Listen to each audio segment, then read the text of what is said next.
right. Good night, good night, good night, good night, good night, and welcome to the Fatherhood Think Tank, where you can get your daily, weekly dose of fatherhood talk.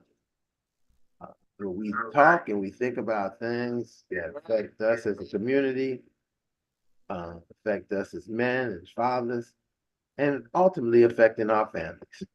So tonight we're going to have an interesting conversation because right now, um, we're heavy in the political season.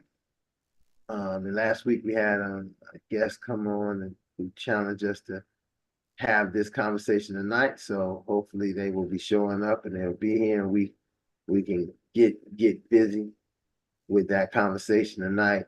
Like if not, well, even if they don't come, we gonna get busy because we always do. You know, we can run a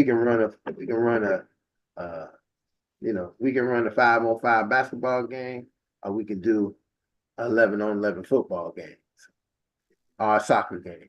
Either or, we can mix it up if we need to. We get it popping like that. So, and if we really want to get funky, we'll get us a rugby team out here. You know, they got to think about like 12 members. So, so let's get it started tonight. Again, I'm Ron Osborne Williams, Dr. Ron Osborne Williams, the cultivator of the Fatherhood Think Tank. And I will say to you, please, folks, please like, share, and subscribe. When you see this, we're trying to build our subs up, our subscribers. We're trying to get you to subscribe so we can move into the the place where the algorithms touch other people and touch people all over the world.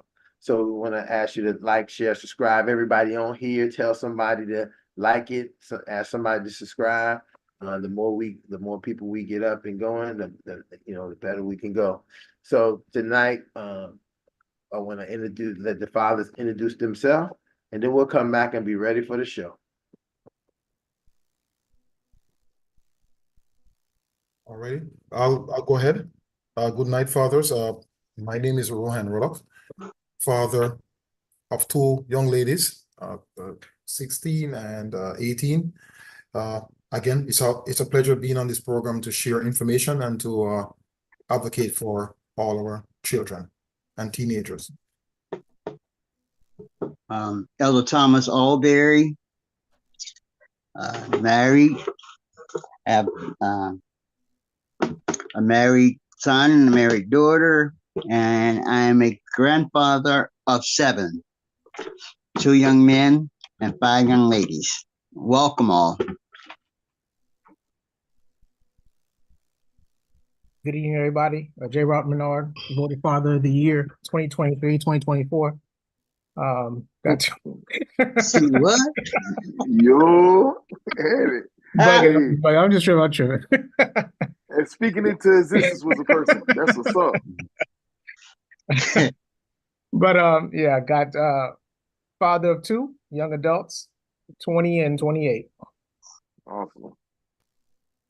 How you doing? My name is Vincent Renard. I'm a father of 4. I'm tired, but I'm gonna make it. I'm gonna make it by the grace of God. And yeah, man, I'm just happy. I'm happy, man. My youngest son just turned 4 months, man. I can actually fall asleep and don't have to get up until the next morning. So yeah, I'm blessed. Yes, my name is Yonel, father of 5, 1 girl, 4 boys. Mary. The girl rules. Say that again. Amen to that. Hey, good evening, gentlemen. My name is Lionel Lightborn. I'm a father to a tribe of 7 young adults, 4 young men, 3 young women, 1 granddaughter, and now 1 grandson. So it's always a pleasure to be here. Amen. Yeah.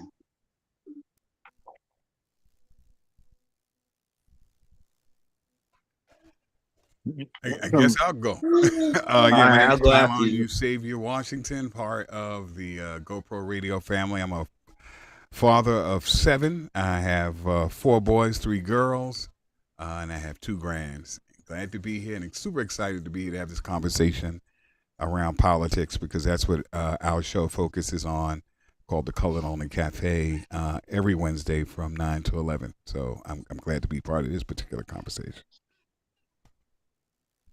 Amen to that. Okay. All right. Good evening, everyone. Larry Jordan. Glad to be here. Father of 2, grandfather of 1. Always glad to break bread with you, gentlemen.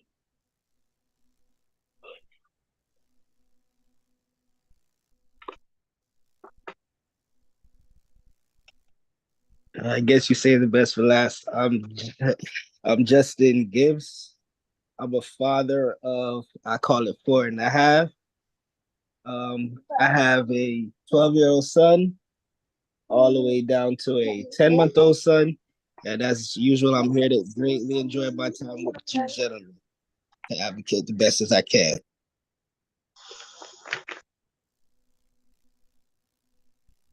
Here, Justin.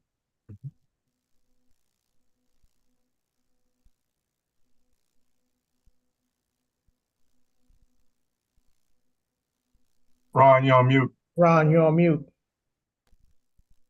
Like I wanted to mute up. Let's get into that's everybody. Let's get into this conversation, man.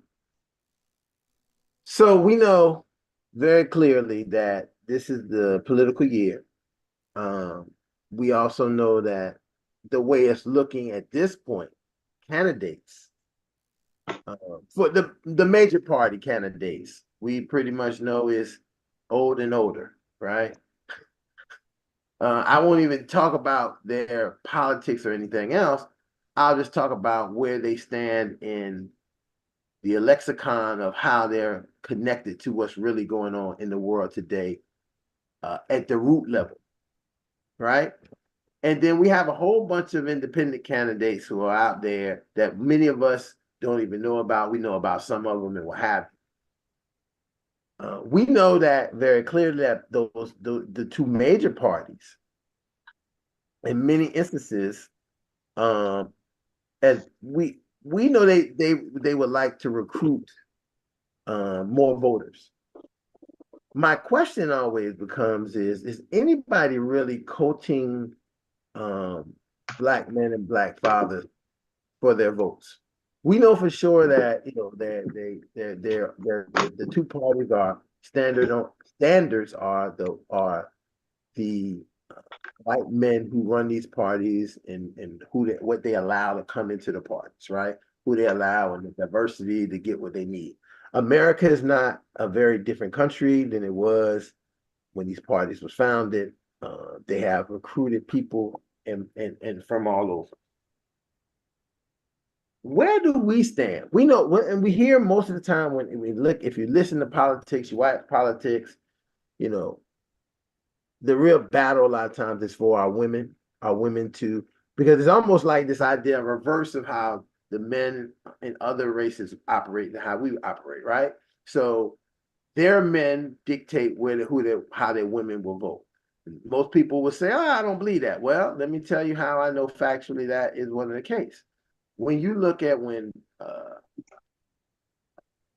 Donald Trump was running against Hillary Clinton, without a doubt, if women said, "Hey, I don't care what anything is going, we want Hillary Clinton to be the president, we want to have a woman president," Hillary Clinton would have been the president of the United States because the number of women outnumbered the number of men that was voting in period. But this was one of the biggest trending issues that came up when they were looking at the post-election and who voted for who, that a large majority of people, and I remember being in a diversity class the next day. I was a TA in that class and watching those people come and realize that their friends and families had voted for Donald Trump. And they was in shock that this would happen. And I said, I don't understand why. People vote by the leader of their family, and the leader of their family says, this is who we're going with. And most of the time, you want to stay in good favor, you do that. So the idea for everybody else in our community is our women, even though they were probably the last to get the opportunity to vote in our community are the ones who are more likely to be the front runners to go and pick the candidates, support the candidates, run and do what need to do. And they will either bring us along for the ride to go to the polls to vote because we too busy surviving, as we would say. I say we out here surviving. Man, it don't matter who we vote for, they all gonna do the same thing. But our women are sometimes very, in depth to what candidates should be, how to pick those candidates, what have you. But we have seen recently that there is this concern that the black male voted is does it have any value? Is it even, does it even, do, and I only say this because when we talk about some of the biasness in the court system, family court, things of that nature, to be able to make a change, you must be able to do it through a vote. You must be able to get legislation passed to be able to change. If you say, I want to change child support, well, that means that we would have to vote to get that change. And we'd have to get people to agree with us to lobby to do that. But are we even doing that as fathers, as black men in our communities? And so that's where the question is, is our vote even, does our vote even count? I will say this, it seems sometimes that our vote doesn't count, but I know when our vote won't count, when it's still sitting at home with us. So a lot of people think, well, why even vote? Well, because if you don't vote, right? My idea, if you don't vote, you end up like you did in the Las Vegas election. What's the lady name? She was beat by any other candidate but this one. Can you imagine being beat by, you was there to receive votes and you got beat by a vote of anybody else, or none of these candidates below, or none of these candidates above. That is where our politics.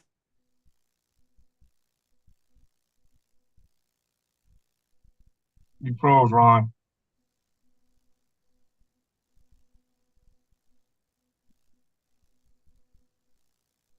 All right, anybody want to pick up on until Ron unfreeze? Oh, Ron, you have to finish with your last part because you froze. Oh, y'all missed a lot. Well, I was just saying that it's amazing that we're caught in this situation.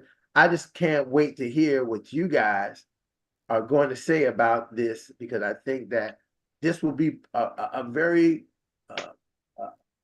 a savable conversation for when people are talking about what is the mindset of black men and black fathers and voting and politics. This conversation be one for the archives for them to pull up, because we have a diverse group of fathers, probably from multiple different parties, idealizations, religions, faiths. So I'm very good to hear how this conversation is going to go tonight. I'm just excited. Okay, let me go ahead and jump in then. All right, topic.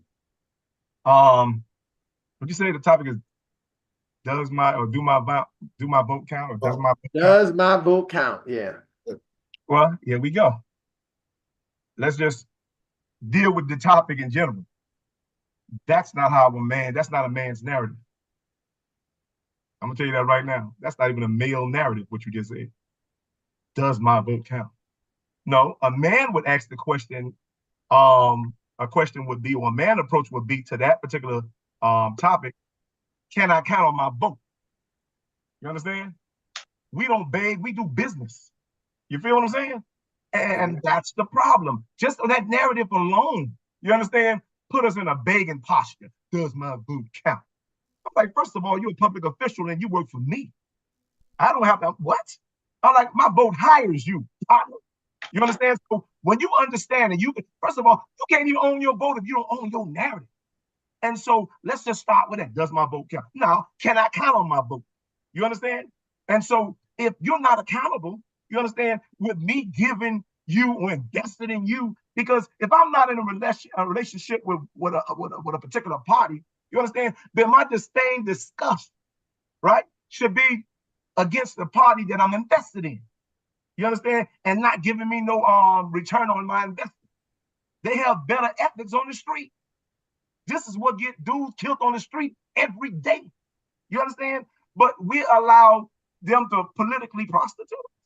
You understand? Giving everything and getting nothing back. Our political return on investment is null and void.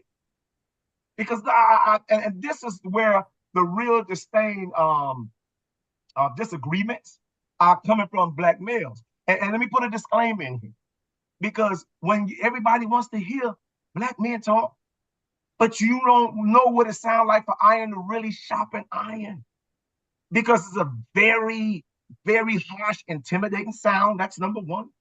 And number two, sometimes sparks fly when you sharpen iron. And so don't be asking men to talk and you can't stomach hearing us. And so that's just one of the aspects of what of how I feel about the political buy-in on either side, and particularly on the Democratic side. And so because that's where I was mostly best and now divest. And so if you ask me what will happen become of my vote this election, my vote is completely divested. You understand? That simply means I ain't voting. That's the hood way to say. I ain't voting at all. So now you get to hear from somebody that's not really. I ain't hypothetically. I am literally emphatically not voting, and nobody can change that. That's the privilege and benefits of being a man. You understand? So you can't change my narrative. I own my narrative. As a matter of fact, and just to give you guys some homework, what I'm going to do for you, just so I don't get just for blood pressure reasons, I am going to put my reasons for not voting in the chat so you can read them and use them as homework in your spare time. So I don't have to get so riled. But I'm going to give somebody else a chance, and then I'm going to hit some other perspective on this whole voting to time.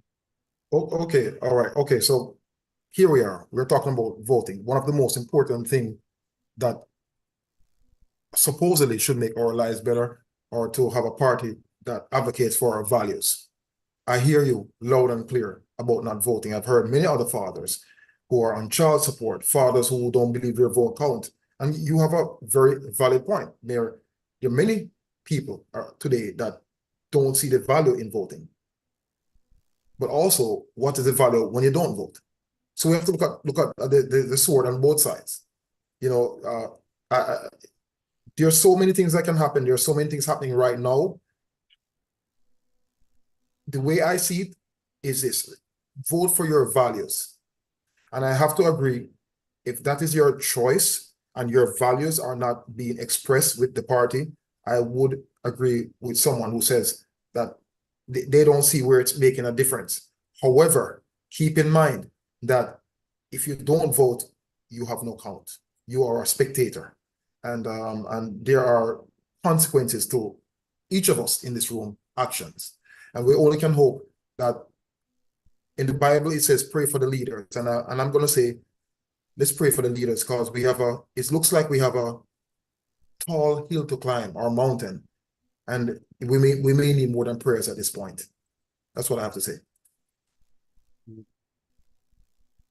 I like the chime in my opinion, I think that, go ahead. You know, I was just about to say one quick thing. I like to chime in on what he was just saying. He hit it right on the head. You know, it's a double-edged sword. You damn if you do, you damn if you don't. But the main thing that we have to understand is we can't focus on the president side. We have to focus on what we can control, like our mayors are.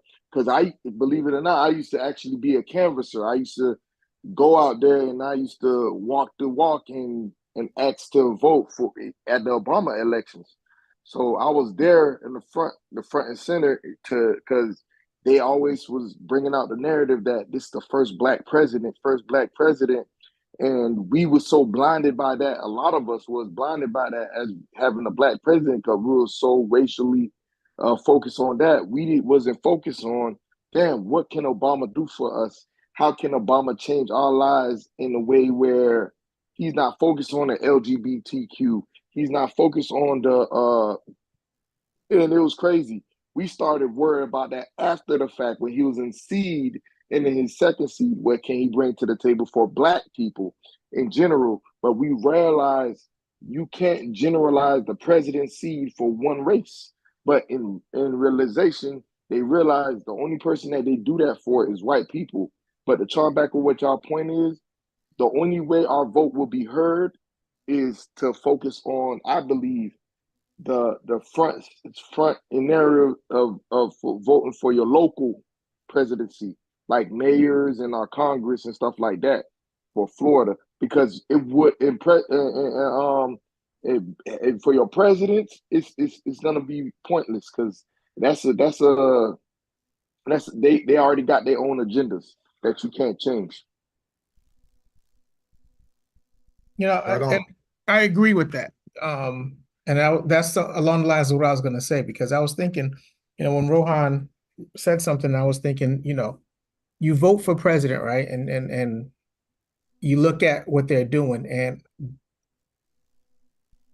a lot of people will say, you got to vote because you're putting in someone who's just gonna, okay, let me say it like this. I feel that when you start voting for the president has become, let me vote for the person I think who's going to screw up less.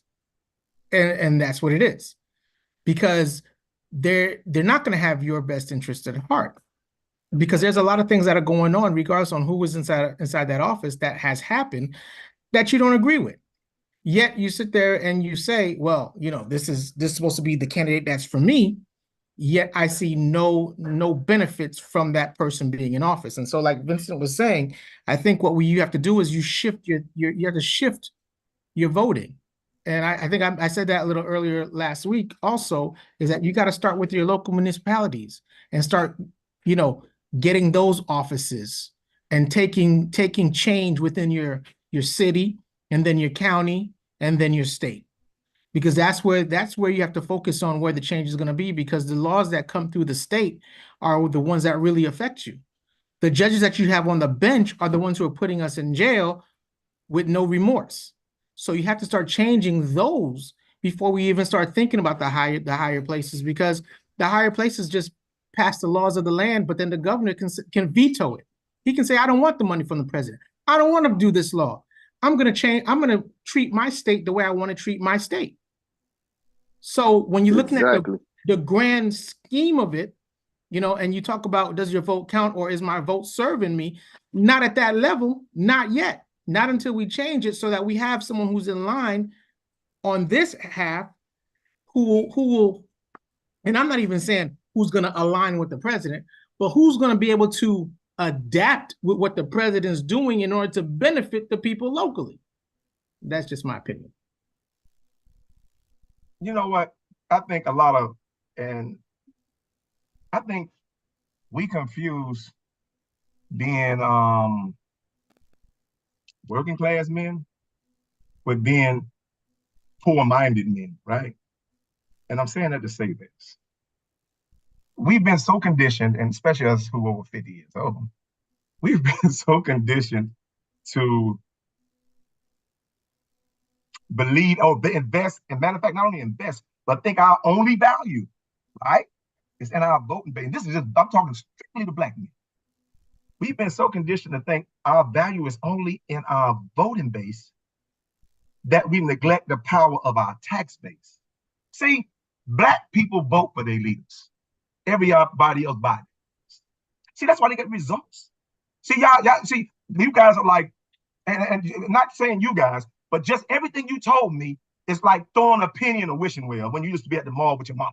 Just throwing a penny in the wishing well. No real strategy. Just throwing a penny in the wishing well and getting the same results. Now, I mean, you're big on saying, insanity is, which I like to say, the insanity is doing the same thing over and over and getting the different results. Here we are talking about the same thing and expecting a different result. Who really is insane? You understand? And so if somebody don't push you and challenge you on this and understand that you got foreigners that's coming over here after you, get more results. Miami-Dade County is a point of reference. How their economic or ecological, economics or finance base, or better yet, their tax base. They bought their politicians, not just the Spanish ones, the black ones too.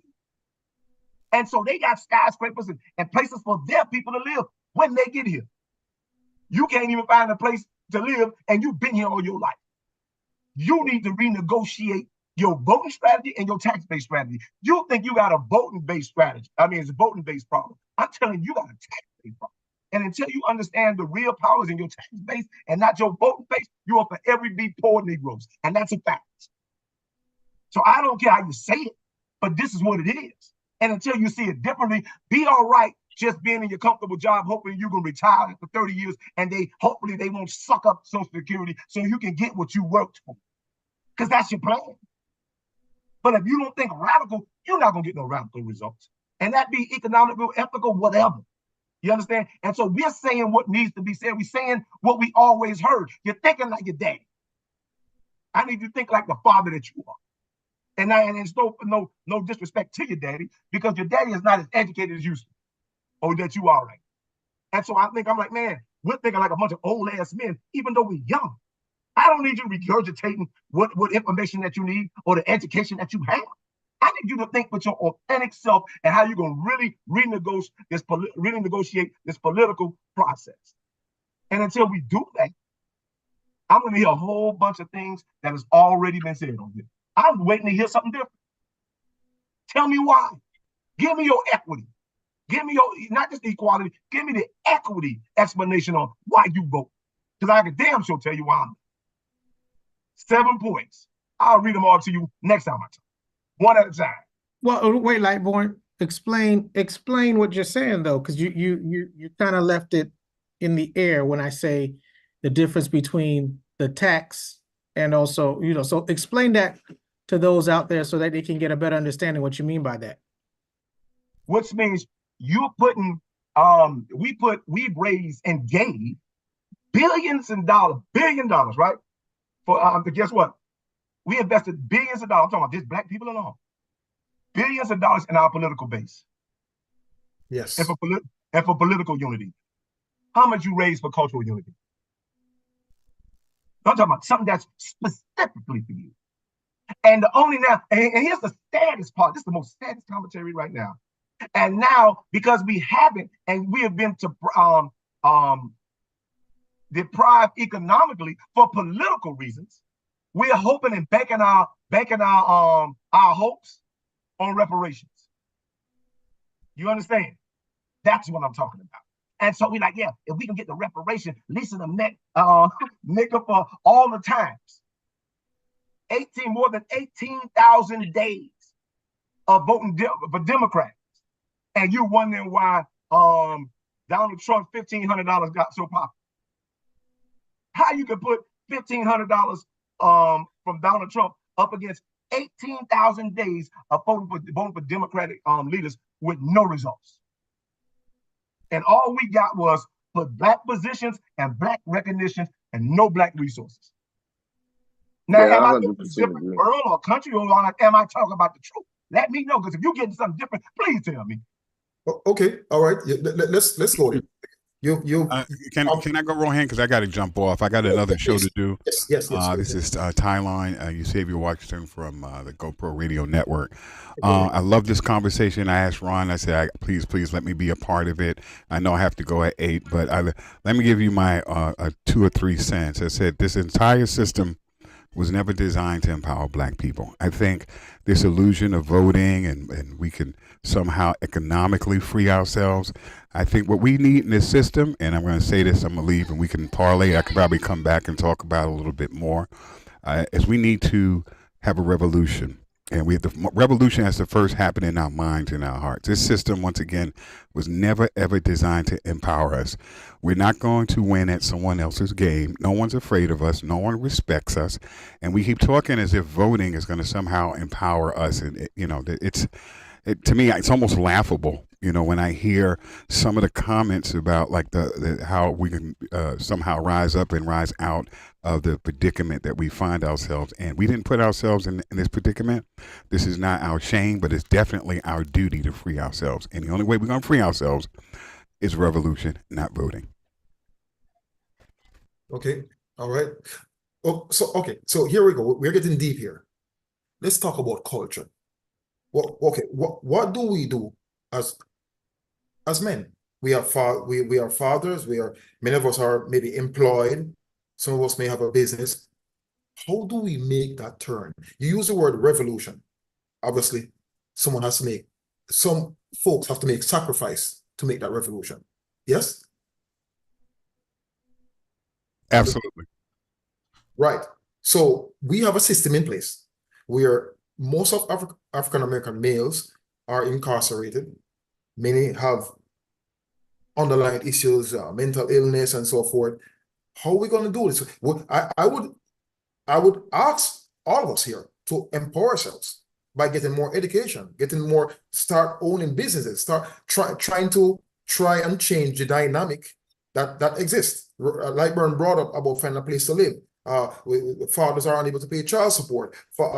There is so much happening right now. What are some of the solutions? Because we know the problems. What are some of the solutions? Well, the numbers, just in response to what you're saying in terms of the over incarceration of black men, and we're a black man, and I think a lot of us are thinking more in terms of just assimilating, and we just want to kind of like die in peace and quiet, I guess, and just have a picket fence and something for ourselves. We don't think about the collective as most groups typically do, because sometimes when we think that it's difficult, it means that we shouldn't do that. Difficulty is not an excuse that history accepts, because something is extremely difficult, and I would say it is extremely difficult. It doesn't mean that you don't do it. Another thing that I like to respond to is that it's not really a numbers game. If you think about the American Revolution, it was fought with less than 10% of the population at that time, and they fought for taxation without representation. That's the Boston Tea Party, all that other kind of stuff. We're super taxed, we're oppressed, we're murdered in the street, and we keep thinking that we have to reach a point of where there's this, mass movement. We have technology now. We have artificial intelligence. We're in a different game, and we have to reimagine what revolution would look like and how it would take shape in this coming age. The time of the 60s, and I know sometimes we have an over romanticized relationship with the 60s, because it was really a robust time. And in fact, there were commissions that studied the rebellions, which some people would call riots, but the rebellions, and they understood that they had to target the churches, they target the schools. They understand us. What we have to understand is that the only way to be free is not when somebody give it to you. It's something that you take, and we have to once again imagine. I wouldn't absolutely give all the details in this platform, but I just ponder this: that what we do or what we don't do is going to have a profound effect on our children's children. I agree with that. I agree with that statement. Well, you said, what's some of the solutions? What's some of the solutions, Rohan? I'm going to quote somebody from your country, one of the most famous people from your country.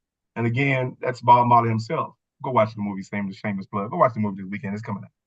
Yeah, we have to emancipate ourselves from mental slavery. And what that simply means is this.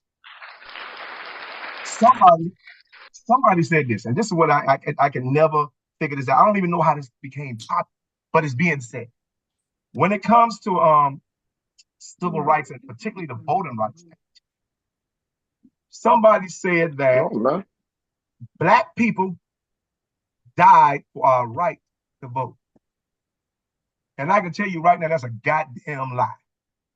Let me be clear. That's right. That's a goddamn lie. Black people died for our right to live, not vote. Do you understand? And it didn't start at the Voting Rights Act and all that, even the Civil Rights Movement. It started in the Middle Passage Movement and maybe even on the shores of Africa. So they were dying on their way here. So whoever coined that crap, you understand, and then hijack your mentality and your narrative, you understand? And we're sitting here and we're obligated to that crap. As a matter of fact, they're saying that Black people died for our right to vote. I can tell you emphatically today, we're dying from it. You know why we died from it? We're dying from it because of two reasons. What the Bible would even state for this. Two reasons we're dying from it. Number one, the lack of vision. Or back to Tyler's point, the lack of collective vision. So two words here, vision and decision. I'm sorry, vision and divisions. Vision. So, Nice. Right, so the lack of vision is one of those reasons. we're dying. And you know what the Bible says about the lack of vision? When there's no vision, the people perish. That's one of the reasons. Correct. The other reason that we're dying is because loyal divisions. Either you are a black Republican or you're a black Democrat. And the Bible also says, a house divided will, it didn't say cannot stand, will not stand. That's And right. so when you put those two factors in, right, of, oh, our ancestors died for our right to vote. What? No. But our black people didn't die from that. I mean, they didn't die for that. We're dying from it. Let me clear this up right now. Black people didn't die for that. We're dying from it. For those simple reasons. Because we can't come together and get a vision for ourselves. And we got lower divisions amongst ourselves. That's why we're dying. It's funny you say that, Lightborn, because I think this talks so much to how history is miscrewed for us in many instances. The reason why I used the thumbnail that I used, and it was done intentionally, because that thumbnail was when black men were allowed to vote. And that wasn't in the 1900s. That was basically pretty much right after the Emancipation Proclamation. A couple of years in Reconstruction, black men had the right to vote. Women didn't have the right to vote, but black men had the right to vote. So we weren't, first off, we never fought to get the right to vote. Nothing happened to get the right to vote. We were just given the right to vote from the powers that be. And it wasn't for us to vote. It was to help benefit the votes that they wanted to get for the things they wanted. So it's almost like if you need water, you got to have water to drink, right?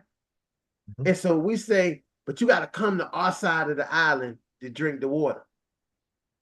So that part of the island becomes populated. Next thing, they give you the free water. Next thing you know, they say no more free water. Now you got to pay for the water. Now we're working for the water and thinking it's something special that they gave us that we already had. And if we would have went back on the other side of the island, we'd have found there's a big lake over there that we could have got that water for free. This is the kind of visions that we don't really you think about. And I think that both you and Tyler make some really, really good points about we have to stop this narrative that we fought for a whole bunch of stuff that we kind of already had. What we was fighting, and like when you hit it on the head, I say this all the time. We had PhDs. We had a master artist. We had all these things. But people did not like that we had these things. And they were sending raiders. They were sending militias. They were sending Ku Klux Klan members. They were sending people to come and attack us. They were manipulating situations so they could have a reason to attack.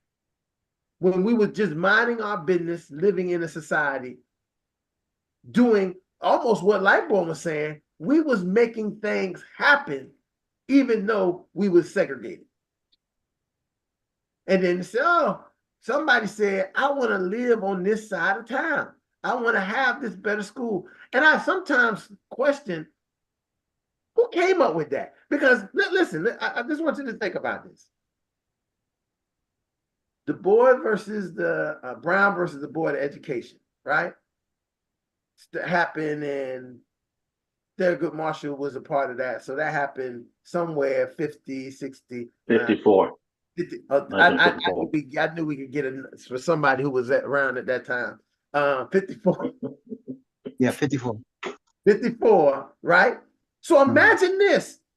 That was 54. We was talking about education. How many PhDs, how many master's, bachelor degrees do we have at HBCUs and other educational institutions that we needed to say, hey, we needed a fairness in schools? Who did that really benefit for fairness in schools? Because if we would have kept teaching who ourselves, right?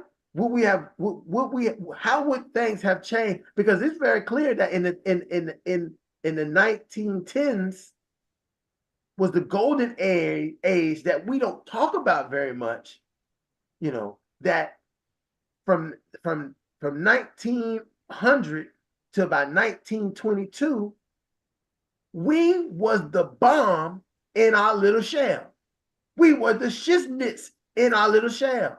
We had all the entertainment. We had only for us. We had all our art. We had all our academics. We had all of our inventors who had invented things based on the enslavement of slavery that then made them have to find out easier ways instead of working harder, work smarter. See, that's where that whole idea, the notion work smarter, not harder, came from slavery. It didn't come from some guy over at Harvard saying, oh, we got to work smarter, not harder. No, it came from people in the field saying, hey, listen, don't do it like this. Do this, and it'll be easier for you. And massa won't beat us all tonight. Because people forget, people like to forget that this exists, that happened. We want to, it's almost a glaze. Sometimes it'd be such a glaze of emancipation proclamation, Reconstruction, to the civil rights movement. And everything in between didn't exist. And then we should be celebrating always the civil rights movement because that was the greatest thing that happened to us. No, that was maybe the worst thing that happened to us. Even in some instances, and people, I know I get a little pushback. I know we're gonna get some. Hold on. I know I'm gonna get that pushback. But hold on, it might have even been being desegregated and becoming and what we were doing and being integrated into the white community might have been worse than when we was in slavery. Because now they could do the same things that they were doing all along and say, oh, but you're a part of it. That's like when you get married by a man or a woman and they say, well, you're my wife or husband now, I can just hit you because you're my wife and husband. You hit a man or a woman on the street, they're going to get you assault.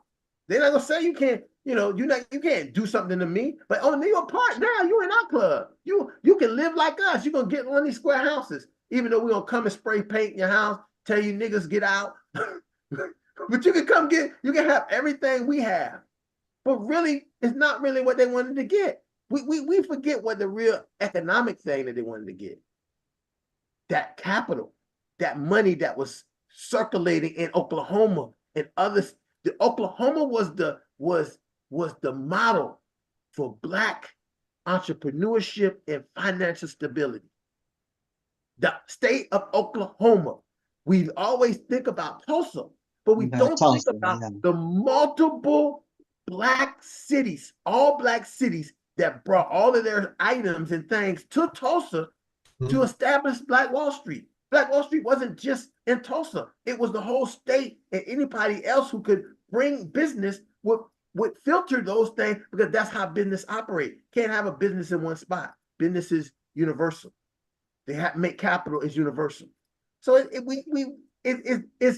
hard when our history is almost based on, like Bernie, you can correct me.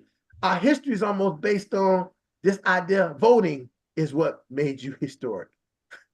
The vote gives you all the rights and privileges that you have. Listen, you want me to forget? Okay, I got the right to vote, but I didn't get you. The Civil Rights Act that we fought for so much, even today, we benefit less from it than other people.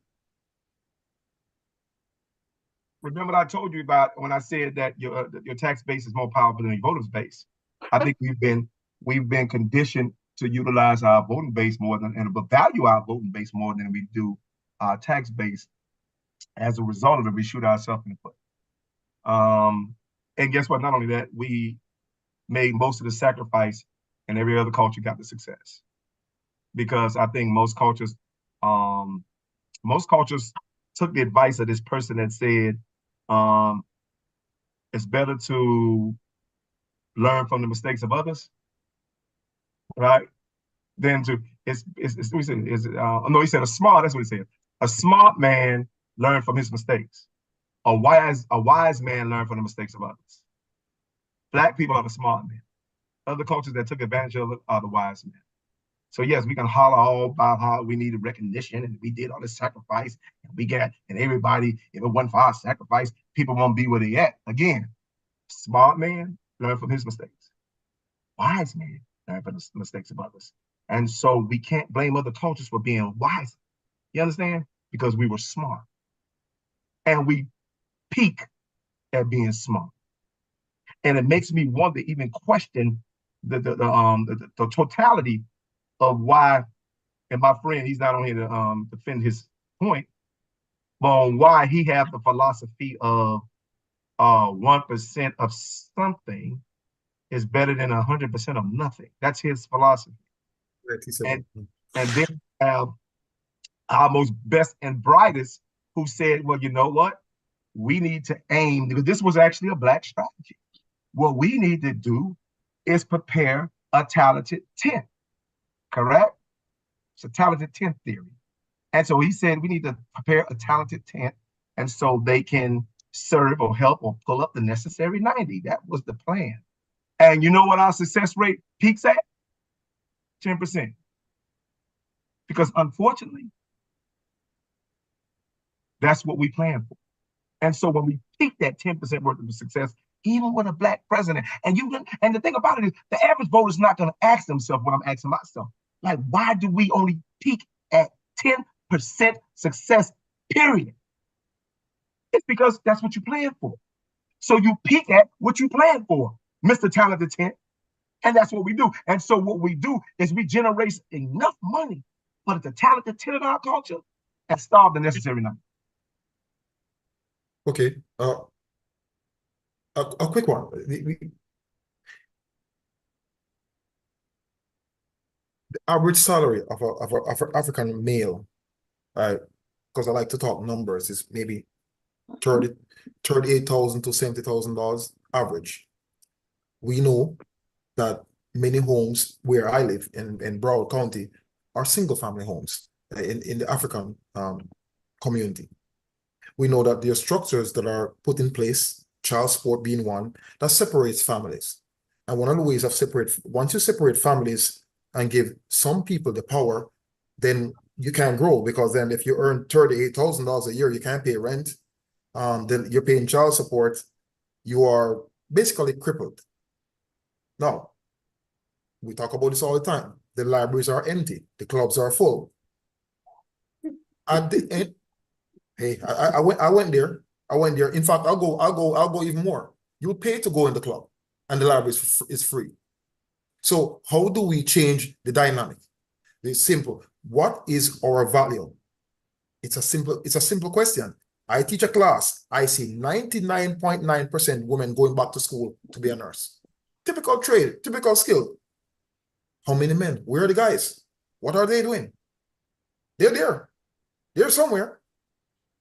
So it goes back to values. What is important to our group of young men or group of seasoned men? Because if we, as Lightburn said, if we continue doing the same thing, we're going to get the same result. Why is it that women are earning way more than men? Women are complaining that they can't find men with similar salaries or more salaries. It is, again, we have to start looking for solutions, because right now it is not looking good. I remember watching Cops. I used to be a Cops guy back in the days. And then this guy said once, when the cop arrested him, he said, you know what, I just had a baby. And he said, yeah, the cop said, I had a baby too. And the guy said, ain't that some shit? I have a baby. I'm hustling out here to make money to feed my baby. And the cop says, well, I'm out here arresting you. Feed my baby too. And I'm like, and I remember that being said, and I'm like, how do we fix that? How do we find solutions? Because we know that in the 60s, there are other cultures that had the same barriers as we do. And today, we're seeing an Amazon truck being raided by some of our culture, taking out the goods. That has no value. So we have to realign our values to not only for us, but for our future generation. Because right now, I'm telling you up front, the sneakers or whatever, we're at the bottom, and someone is benefiting. The prisons are benefiting. The hospital, the hospitals is benefiting. to be honest, the church benefiting too. Everybody's benefiting off us, but where do we get our deal here? I just want to put that out there. I think, Rohan, to answer your question, it's okay. So first, I think you have to understand that when you watch shows, and this is just me, when you watch the news, when you watch shows like Cops, when you watch those type of things, they're always going to highlight the black man as doing negative, right? Which one of us on here has not been to a club? Which one of us not had, try to get women? Which one of us hasn't done that?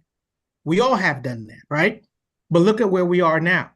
So it's not about stopping people. It's about helping them understand that that's not what life is about. That's not all there is to life. Right. And there's a big difference from trying to stop something and trying to redirect something and get a better understanding of something. And so that's where you have to start moving towards, right? Because there are certain things in life that's going to be a passage, right? When you even look at it, even college life. When I was in college, I went to FAM. You had fun at FAM. You went to clubs at FAM. Then I went to Florida State. Florida State was the #1 party school. So it's not so much, like I was saying, of changing the fact that there is a point in life where you should be carefree. But like Lightborn was saying, there should be a goal. There should be a something that you're shooting for to keep you directed and grounded in what it is that where you're trying to end up, right? So now, when you start to look at people, when you start to look at the Black community, I think one of the most ingenious things that was done was saying, where you are isn't good enough. You should be over there. The whole concept of the grass is greener on the other side. Until you get to the other side and you see they're going through the same crap as I'm going through. It's just in a different zip code. Because you can't tell me that there's not any police calls done. There's not anyone littering. There's not anyone domestic violence. There's not all this stuff happening. It's happening. It's just not talked about. It's just not highlighted as it is for the Black community. Because for every crime that you see on TV that they have to put, and this is just me, I don't know if there's anyone else notice it, that one white face, they follow up with 10 other faces of Black people doing something wrong. It drowns it out. Yeah. So so I say that to say it's reframing how you're thinking, because the grass isn't greener over there. Where you are is where you have to make the best of what it is and unite where you are, because one thing that we always find is where we are together and when we are united, success happens, yet other people become envious. Other people want to stop it. And their goal to stop it is going to always be to tell you, yeah, what you're doing is fine, but it's always better on the other side. And I go back to what Ron was saying. You can't. I was having this conversation with someone the other day, and they were talking about, it's Black History Month. Why you always getting your ass up? And they were talking about, get up again. Black history, and a thing came on school where now you got to sign a permission slip for your kids to go and observe assembly or something like that for Black history. Oh my! And I said, but what do you think? You wanted to integrate into a community who had nothing for you, right? So you want someone else to teach you your history from their perspective and get mad when they do it from the way they want to see it. But that's what integration did. Because when we integrated, it was to their curriculum. They didn't take the curriculum that the Black people were using in their schools and merged it in. You went to learn their curriculum. You went to learn their way of life, and then got mad because they said, well, we don't want to teach you that stuff because you came to us. So you can't get upset with a system that's not built to boost you up. You have to go back and make a system that will help boost you up. And I think that's where you have to start, is building that system that's going to help boost you and your community up, because you can't go to somebody else to teach you about yourself. Yeah, I think you're LJ, absolutely right. please, dude, I know you've been ready for this thing. Let him go, Oh, LJ. yeah. Y'all think niggas hot. No, I think you're absolutely right. I think what we've lost, in fact, I've probably said this before, but the answer is actually already written, and I encourage everyone to read Powernomics by Dr. Claude Anderson, because he gives you a definitive way what happened, why it happened, what we can do to correct it and to make it right. Basically, with Black people, what we did was when integration came, we lost our independence. We didn't lose it; we gave it up. Right. Okay. What we did was we said, okay, I am going to come over to your schools, and I am willing to lose my culture, my way of doing things, and all of my institutions that I spent several generations building in our community. I'm willing to let it go to go to your institutions, to go to your hospitals, to go to your stores, to go to your movies, to go to your bowling alleys, and all those things. And and in doing that, we in turn thought that we were being set free when we were actually being made a slave.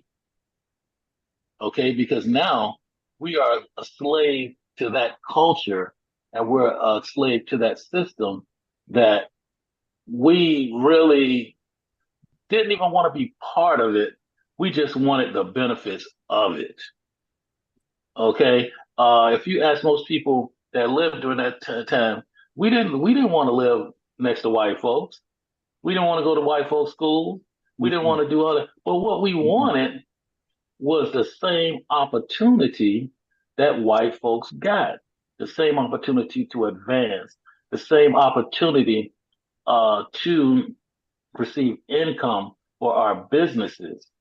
We wanted the freedom to be free, whereas we didn't know that we had most of it all the time. It was just on a limited basis. Now, in order to, and I think the solution, I do vote, and I believe in voting, but I think that in voting, that what we have to do is realize that while we are not a monolith, we have to vote as such. In other words, I'm not Black Democrat, I'm not Black Republican, Right. I'm Right. Black Independent. Right. Okay, now who's gonna give me the most?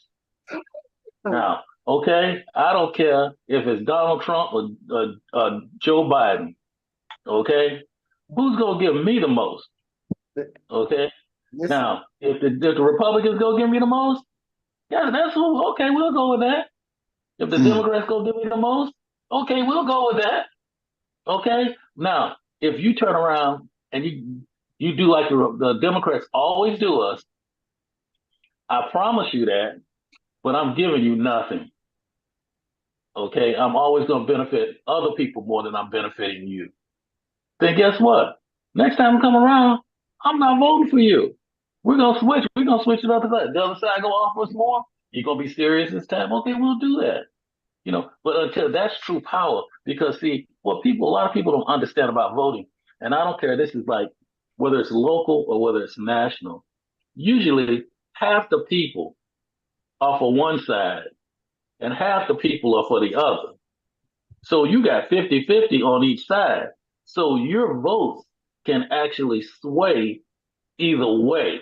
And once we realize that and we can vote in a monolith because we're receiving something, I think that'll make all the difference. And that's at least a start. So You saying- Larry, I'm glad that you Uh-huh. went before I went. Before when Gene was saying what he was saying, because it was bringing me directly, and I love when we have these brothers who know can really bring a historical point of view to this, not just historical text-wise, but historical experience life-wise, because that's important. We have all these people who write books and stuff, historic, but it ain't nothing like the person who lived it. As I listen to Robert talk, and then Larry, you just pinpointed on the head to me. And we're talking about this idea: do our vote count? You know, that picture that is used to represent this talks about that vote. That vote was the same thing then. They wanted to get us to vote, right? For either side. And our vote became power. Listen, the reason why we lost some of the power to vote was because we took the power of our vote and made it for us. See, I think so often people think that the trauma that we need to heal from is from slavery. I got a different opinion. It's not slavery we need to heal from. It's Jim Crow America, Black codes America we need to heal from. Because what occurred was once everything was fair, allegedly, that you could live in your own place and do whatever, we excelled. Listen, there are people who look and say, yo, in 7 years ago, that person was a slave. They own a goddamn house and own a farm. They were somebody's property, and they have a sale in a way that and doing better than the person who was the slave owner who owned them. Listen, this is not something I'm making up. You can this is multiple documents and researchable artifacts that you can find, seeing people went from slavery to being absolutely somebody's property to a sale to levels that the people who was enslaving them could not imagine or fathom. And you can understand it wasn't just jealousy, it was also the idea, how could this Negro be doing better than me? And then you know clearly Alabama, Mississippi, when they begin to make their votes, they had all the voting power completely. So they elected a whole Senate and state senators and Congress people that basically was going to, and that people was like, oh no, this is what we can't happen. So as much as Larry, you said very good. It wasn't so much to get us to, we wanted just the fair part, right? But I think more of the fair that we want, that we still have to deal with, that was some of that traumatic, that still have us in some, and not mental slavery, but I think simple trauma. Mental trauma, we wanted to have what was right, and people could come and take. Listen, somebody could come to your house. Look, Malcolm X says very clearly in his book, and you hear many accounts of, some white people can come to your house, walk through your house, eat your food, slap your wife, rub your kid on the head, tell you they will do this and walk out. And if you did anything about it, your house probably be burned down, you'd be hung the next day. Some and we know this because many of the men who were not going to stand for you to do that ended up at the end of that rope. The end of the rope was not ending up the rope because they did some crimes. It's because, like Boy said earlier, they were fighting for their life. You know, the vote didn't mean anything because they had their land, they had what they needed to do. So we stood, if we really want to break these chains, we have to not just break this idea of the chains that allegedly is slavery chains. We have to break the trauma chains, because that is the big part that pushed us to say, oh, let's have equality. Let's move, because, oh, they won't burn down. If I live next to them, they may not burn down the whole neighborhood because they live in the same neighborhood. See, people grasp to things when they feel fear. And you said it very clear, Larry, this idea of I don't want to really live by them. But if I live by them, my water will work all the time. You know what I'm saying? We'll get the correct services. We'll get the certain thing, but I really don't want to live by them because I know they don't like me. They don't even want me around. I may not really like, listen, let's keep it real. We pretend that this whole thing that, yes, sir, boss, many of us don't like them and don't want them around us. It's just that their system that they created is the one that we want to be a part of. And we don't want to be a part of it because we want to assimilate to them. We just want to have what we need to be able to survive in this country in a way. And a lot of people don't really see that sometimes. Some people can't even begin to fathom because we only live for right now. We don't go back and study our history. We don't look at history.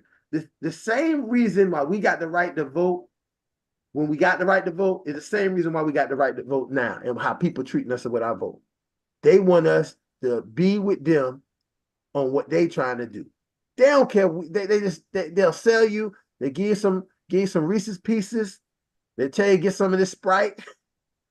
Play some loud music. Say, oh, we're gonna put some chicken wings out there, some ribs. You like that, right? So come and vote with us.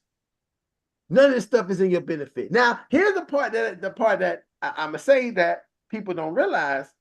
That ain't just happening to us, though. It's happening to all the voting populace. You think of the Latino vote, people voting with parties and parties that's not in their best interest.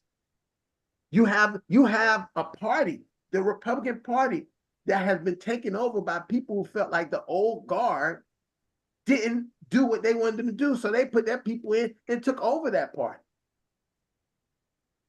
The Democratic Party would never have that because they are the purest party. So we sometimes forget this. The Democratic Party is the purest party. They never gonna have no in-trade. They're not gonna have anybody infiltrate or be too much or be some, because that party wants to maintain the power. The other, yeah, we said the Republican Party want to maintain power, but the Republican Party let go of their whole party and let new people take over. The Tea Party people, y'all remember the Tea Party people, right? Those people, them all the people who senators and Congress people now. That's why they say the foolish and do the foolish and act crazy and do what they do, because they only wanted to be in power so they could do the things they wanted to do. And that is almost what we should have been doing when we went at the the CBC. That's what the CBC should have been doing, instead of just towing the line of whatever the party wanted. The CBC should have been saying, we're going radical. We doing this is what we're gonna do. This is how we're gonna do it. And because you can't do nothing to us, because we got the voting people in our communities that's gonna continue to support us. But when you trauma bonded, when you trauma bonding with somebody, you feel like I got to do this on my own. They don't have the same. Many of us have lost the spirit of Harriet Tubman, Frederick Douglass. Hey, we lost the spirit. I think.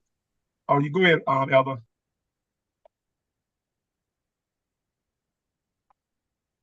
Well, I thought you were gonna say something. You sneezed or something. Listen, I think Rohan, I'm a numbers guy too when I want to be. I was sitting here thinking, I think Rohan suffered from I think he's I think he suffered from some what they call it, political trauma as well, because I noticed how you had a narrative and you think that Black people have a partying problem, but they don't have a predatory. And so you had all the numbers and statistics for your partying problem, but no real numbers for the predatory problems that Black people face. I wonder, why is that? Is that an economic or a political or civic trauma that you may suffer from, that you believe that Black people partying problem is greater than the predatory problem that they face in this nation at every economic echelon? That's a fact.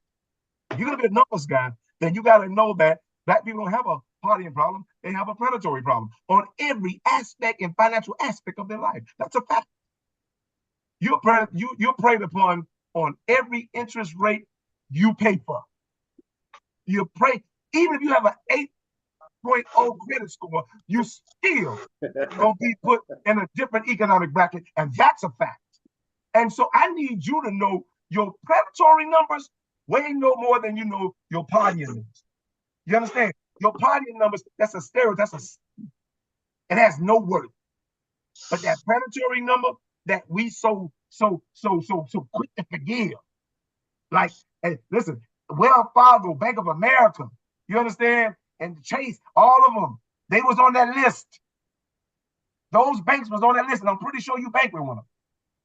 And they was on that list of banks who preyed upon your black community to the tune of $3 billion per bank in penalties for preying on our community. But yet you're still banking with them. See, I need you to understand the power of the predatory fight up and monsters against you than the party and monster you're trying to create because you see it on TV. That's not your problem. Black people don't have a party problem. We have an institutional predatory problem. That's our real. So when it comes to economics. And so I want to make sure that we fine tune these narratives, come with our facts, and never come with that crap because we party too much and all that. Lightborn, you just remember what Gene has said before that I wanted to say. Mm-hmm. This country is made up to make narratives of that all the time. So, Rohan, it would be fair of you to believe that we have a partying problem because they only show us partying. Correct. But in comparison to everybody else, we don't party any less. Have you ever seen the people at the NASCAR? Have you ever seen the people at the Kentucky Derby? Have you seen the people at the places they go? No, because guess what? They don't show that. They're never gonna show you the things. Listen, if they didn't have to show us the dude shooting the people at the country western show in Las Vegas when he was in the upstairs, if they could have got away with showing you, we would have never known that happened. Because what happens in this society, just like with any human beings want to see themselves as good, right? So if I give a narrative, I'm never going to say that, even though I may be a mass murderer who ate people, had people's bodies and heads in my refrigerator, this and that, I'm going to say those guys on the street corner out there selling the drugs are the worst. They're destroying our community. Meanwhile, I'm pulling them in, cutting them up, eating them. But I would never, the narrative would never be that I did that. You'll still focus on, because the narrative is based on who's telling the narrative, the people out on the street corners. Oh, you know what? It's their fault that I was eating them. Because if they wouldn't have been out on the street corners selling the dope, destroying the community, I wouldn't have went out there, ate them, and killed them. And because if I got to, and it all goes back to that thing. I know you heard about this insecurity that other people have. We always are focused and live in our insecurity. You know, people have made us the king holders of insecurity. But it's impossible because all humans have insecurity. So why don't we ever hear or see the insecurity? And it creeps out all the time. We see it all the time. It creeps out. It creeps out. And if you go to cities, because it's very hard to do if you go to an all-white place, they got to show you the stuff they do. But if they get an opportunity to show you the dude who rode through town and got a ticket and got in a fight with the police, they'll show you that. But before they show you the militants, the militia dudes who had a shootout with the police. We have to remember the narratives in this country are very important for people to maintain in certain places, in certain spaces. And one of the biggest points is if you even continue to show us that we're those things, we continue to believe that we are. Listen, I've seen more people reach and grab for their purse, get nervous, whatever, if I walked in somewhere. Mm-hmm. Because the narrative says this guy, 9 times out of 10, based on the narrative, he might do something to me. He might try to rob me. He might try, he walking in the store, he probably gonna steal something. He gonna do anything. Meanwhile, at the same time you looking at me, listen, the other guy and his wife carrying stuff right out the door, laughing at, talking to him. Bro, Ron, you talk about that fear narrative. Imagine this. They'll never on TV, I'm talking about literally in media, they'll never refer to a black person as a gangster. They even skew that narrative. They refer to black people as gang bangers, but never gangsters. Right. We refer to ourselves gangsters, but they'll never call you and labelize you as a gangster. You know why? Because it takes being organized and organization and status to be a gangster.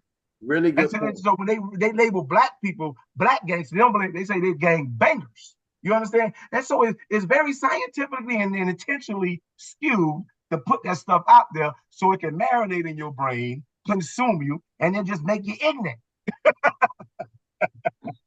I'm But glad you I said think, that, Lionel, because it's important that you understand the play on words, right?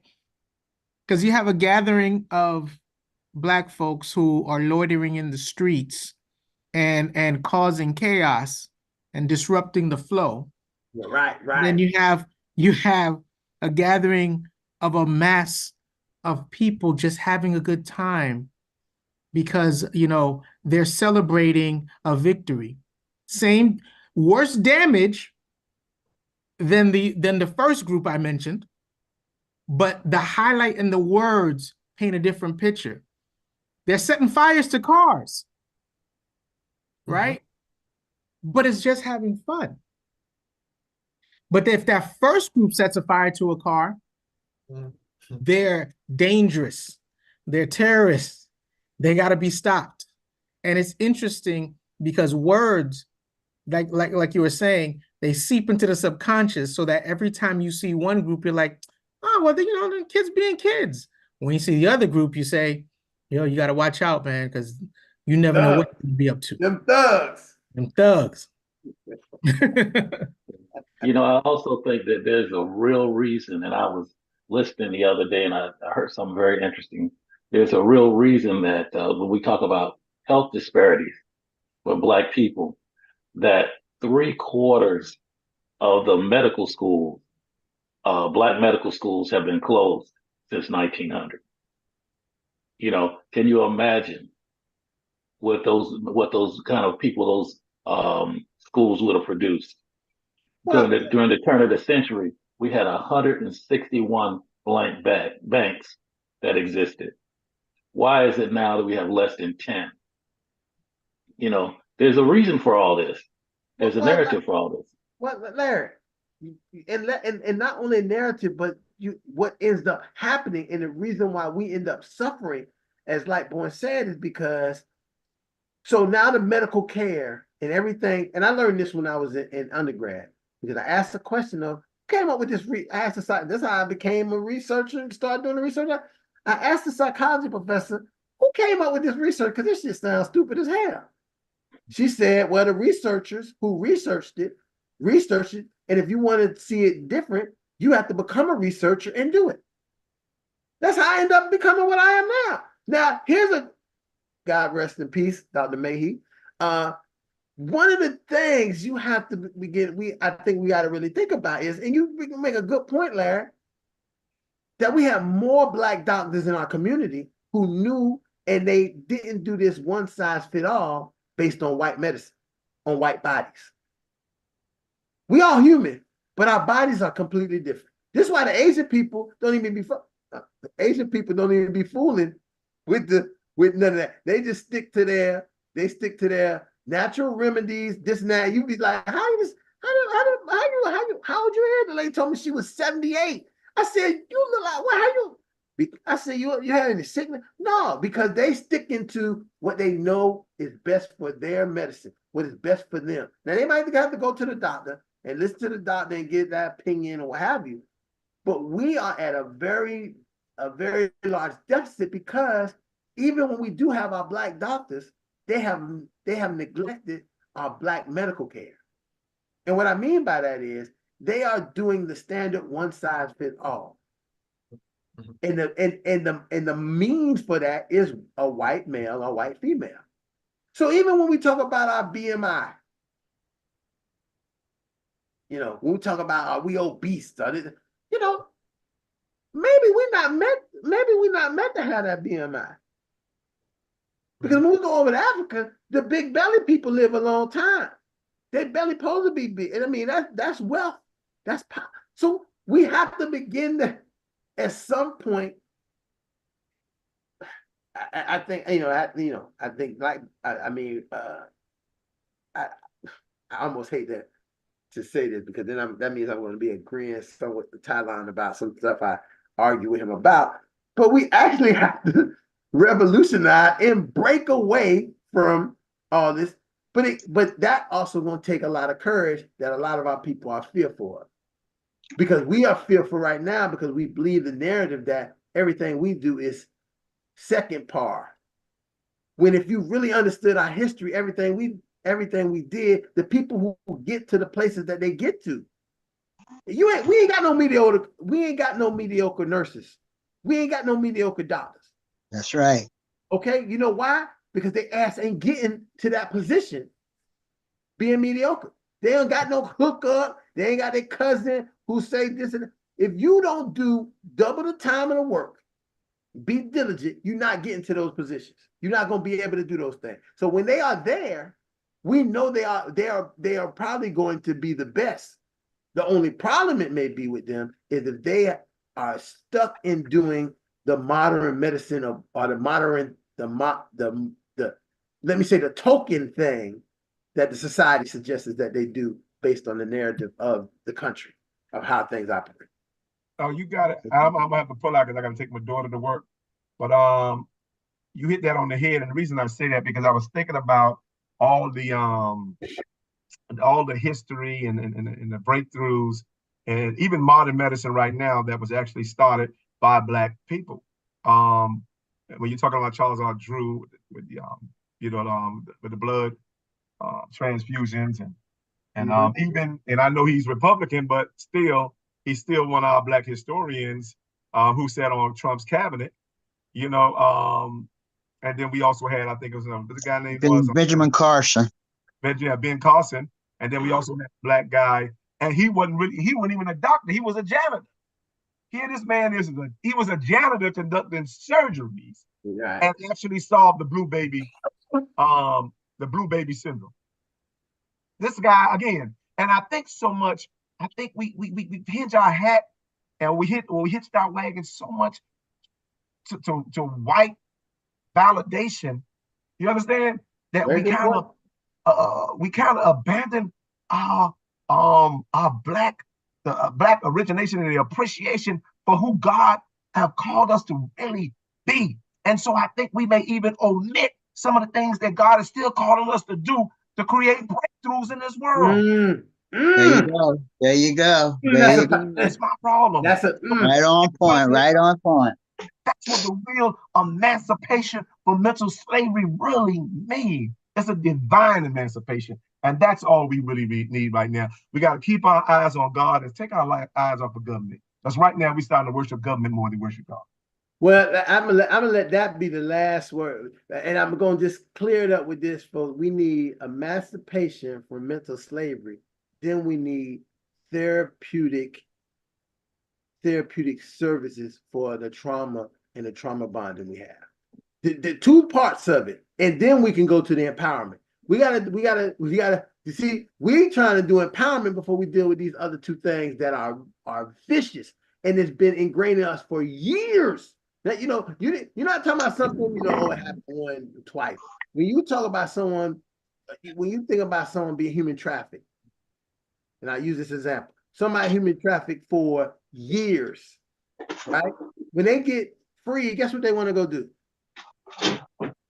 Traffic. Right back to the human trafficker and be with them because they have been conditioned to believe that this is what they're supposed to be doing. This is who they are, even when they already know in their mind this is not what they want and they don't like it. So let's leave it there, gentlemen. I think we had a really good conversation tonight in reference to this and see where these conversations go. We talked about our vote, but where our vote is and does our vote count has really to do with so much more who we are, people in this country. And fathers, when we start to look at this and just anybody who's watching this, when you begin to start to really want to have serious conversation and look at why some of the things are happening today, look, that whole saying, if we don't know our history of doing to repeat it, I might not even know we're repeating it, it's true. We always looking forward, but you got to look back because you know what might be behind you? The tiger, so you might need to move a little faster. Or the lion, they tell you look back So you got to move. With that being said, we won't be looking back. Like, share, subscribe to us so you can be here. Any fathers want to come tomorrow night, we'll be here tomorrow at 6:30 on the Zoom meeting. You can see it downstairs in the description. And join us tomorrow night for Fatherhood Think Tank, Father's only meeting, where we will be talking. We're continuing this conversation on a more man cave conversation. Right now, we got our nice. I know some of y'all might say this, y'all nice voices.